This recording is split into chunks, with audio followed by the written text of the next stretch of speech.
Todo comienza en una casa antigua, silenciosa, casi solemne, donde un hombre trabaja concentrado sobre unos planos extendidos en una gran mesa. La luz es tenue y el lugar cruje como si respirara. De pronto, una voz susurra un simple saludo, apenas audible, pero suficiente para que él levante la cabeza y mire a su alrededor. No hay nadie. Las voces vuelven a escucharse, esta vez más claras, recorriendo la casa, filtrándose por las paredes y los pasillos.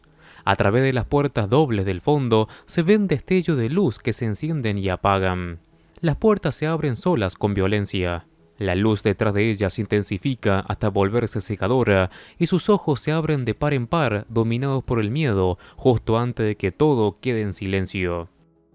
A la mañana siguiente, la tranquilidad del lugar está rota por cintas policiales y agentes caminando de un lado a otro. En el exterior de la casa, el equipo del FBI se reúne con el ayudante del sheriff, Nick Fisher. El cuerpo del hombre yace boca abajo sobre el pavimento. Una ventana del segundo piso está rota, señal de una clara caída. La víctima es Alan Foster, arquitecto de 43 años, casado y sin hijos. Había comprado la propiedad 3 semanas antes con la intención de restaurarla. Además, él y su esposa tenían otra casa en San Francisco y ella pasó la noche ahí. El ayudante Fisher admite que nunca ha llevado un caso de homicidio. Se le nota incómodo, superado por la situación.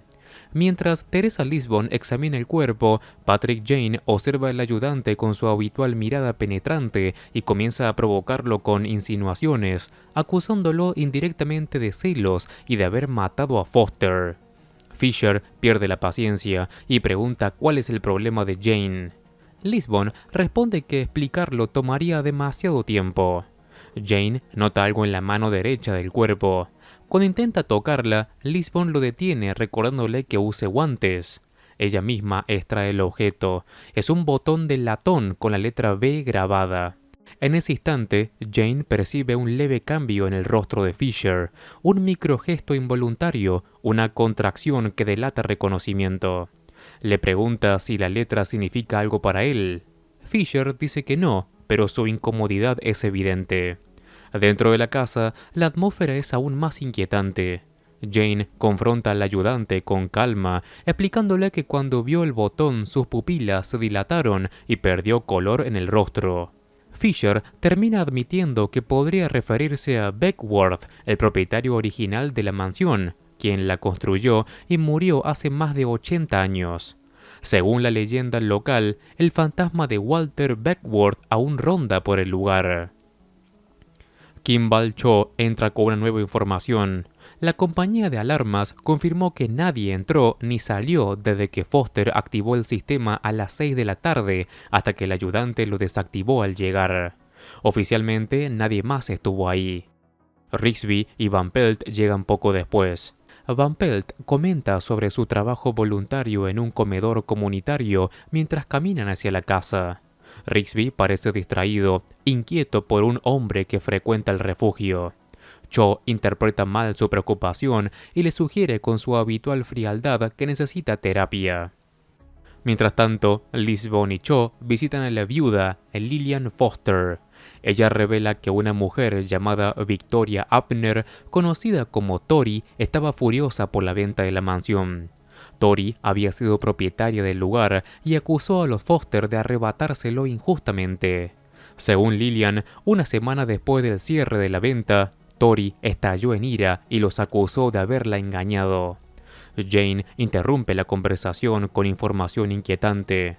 En 1928, Walter Beckworth murió tras una pelea por una mujer y fue arrojado exactamente por la misma ventana de la que cayó Alan Foster.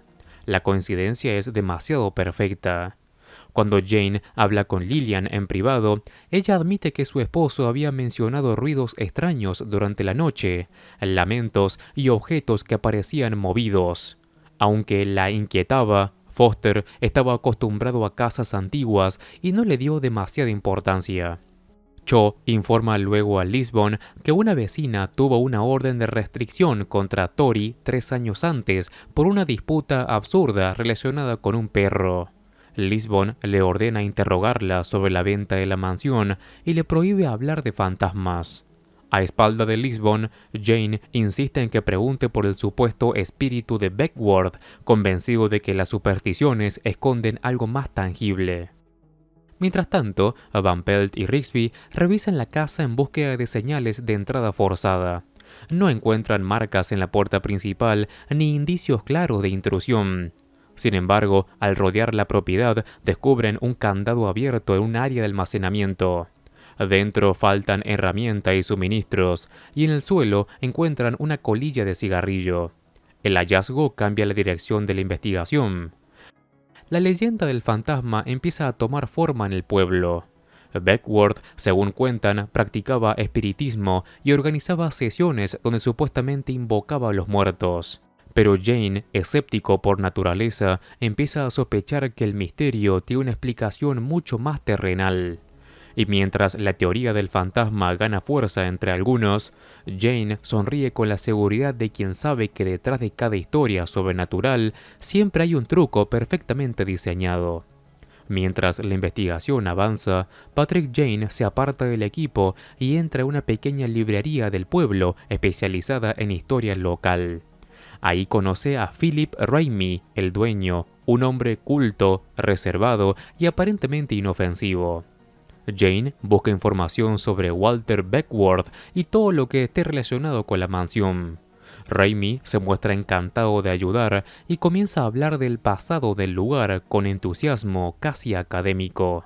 Revela que Beckworth no hizo su fortuna de manera limpia, sino que fue contrabandista durante la época de la Prohibición, lo que explica su riqueza repentina y su estilo de vida excéntrico.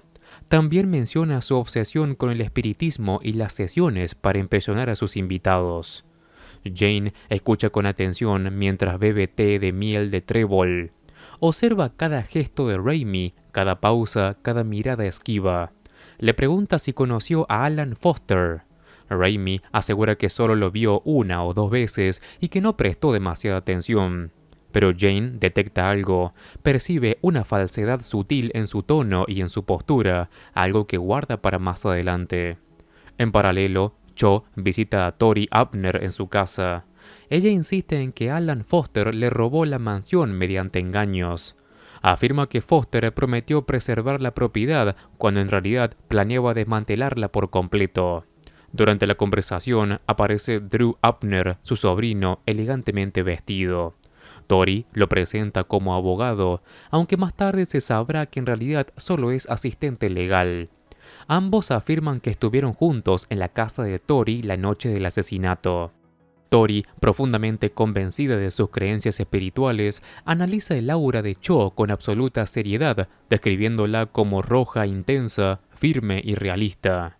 Cho permanece imperturbable sin darle mucha importancia. Cuando Jane llama para insistir en que pregunte por el fantasma, Cho lo hace con evidente incomodidad. Tori asegura que el espíritu que ronda por la mansión es el de su abuelo Walter Beckworth. También menciona un antiguo rumor sobre un tesoro escondido en la casa, aunque afirma que no es más que un fraude, porque si fuera real no estaría viviendo donde vive ahora. Mientras tanto, en la mansión, Rigsby y Van Pelt descubren algo que cambia el tono sobrenatural de este caso. Tras una serie de ruidos extraños y luces que vuelven a parpadear, suben armados al segundo piso, creyendo que hay alguien dentro. Las puertas dobles se cierran detrás de ellos y la luz vuelve a titilar con intensidad.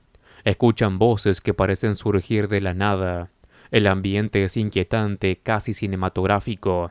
Cuando finalmente las puertas se abren, se encuentran con una imagen fantasmal que resulta ser una proyección manipulada por el propio Jane, que aparece con un gesto burlón. Jane le revela el secreto de la casa. Beckworth había instalado un complejo sistema de cables ocultos que amplificaban voces por toda la propiedad, mecanismos para hacer parpadear las luces y paneles de vidrio estratégicamente colocados para generar ilusiones ópticas.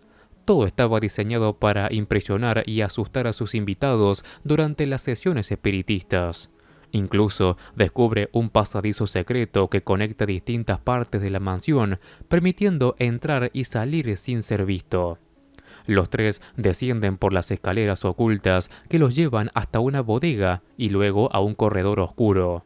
La linterna de Rigsby falla intermitentemente, aumentando la tensión. Van Pelt cree sentir algo subir por su pierna y grita, generando un momento incómodo. En medio de esa oscuridad, Rigsby reúne valor y confiesa que está enamorado de ella desde el primer momento en la que la vio, que no le importan las reglas ni el CBI. La tensión emocional se mezcla con el misterio del lugar. Están a punto de besarse cuando una trampilla se abre sobre ellos y Jane aparece anunciando que ha encontrado algo muy importante. En otra línea de investigación, Lisbon visita un bar local y localiza a Jeb Haas, un pequeño delincuente del pueblo del que el ayudante Fisher había hablado. Tras presionarlo, lo lleva a declarar. Finalmente, Jeb admite que robó herramientas del área de almacenamiento de Foster la noche del crimen. Sin embargo, aporta un dato clave. Vio a Lillian Foster estacionada en el bosque cercano a la mansión durante horas, incluso después de que él se fuera. Con esta nueva información, confrontan a Lillian. Ella admite que fue a la mansión esa noche porque sospechaba que su esposo le era infiel nuevamente. Un año antes había tenido una aventura y la desconfianza la consumía. Cuando él le dijo que pasaría el fin de semana solo en casa, decidió espiarlo. Permaneció afuera observando, pero finalmente se marchó dominada por la culpa. Para demostrarlo, menciona que pagó gasolina con su tarjeta de crédito en el camino de regreso. Está convencida de que si se hubiera quedado, su esposo seguiría vivo. Jane, sin embargo, insinúa que de haber permanecido ahí, probablemente ambos habrían muerto. Mientras tanto, la tensión romántica entre Rigsby y Van Pelt continúa creciendo. Él, desesperado por la falta de respuesta, busca consejo en Cho, quien le recomienda simplemente repetir lo que siente. Jane, por su parte, comienza a unir las piezas. Entre los pasadizos secretos, los sistemas de ilusión y las antiguas historias de Beckworth, queda claro que alguien conocía muy bien los secretos de la mansión y los utilizó para escenificar algo que pareciera sobrenatural. El fantasma cada vez más parece tener carne y hueso. Con la presión aumentando y las sospechas girando en todas direcciones, Patrick Jane decide centrarse en la parte más excéntrica del caso, el supuesto tesoro de Walter Beckworth. Regresa a la librería y enfrenta de nuevo a Philip Raimi. Esta vez el tono cambia. Raimi admite que en una subasta adquirió documentos antiguos que pertenecían a Beckworth y que entre ellos encontró un acertijo. Confiesa que informó a Tori Abner porque creyó que la fortuna debía quedarse en la familia. Sin embargo, ocultó la existencia del enigma al resto porque no quería compartir un posible tesoro con nadie más. El acertijo decía que si uno buscaba fortuna sincera, el único lugar donde debía mirar era aquí. Jane, observador como siempre, detecta que la palabra aquí en realidad estaba escrita como oír en el original. Una pista deliberada que transforma completamente el significado. No se trataba de mirar, sino de escuchar.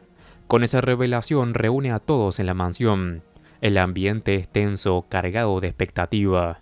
Jane explica que la ortografía incorrecta no era un error, sino una clave.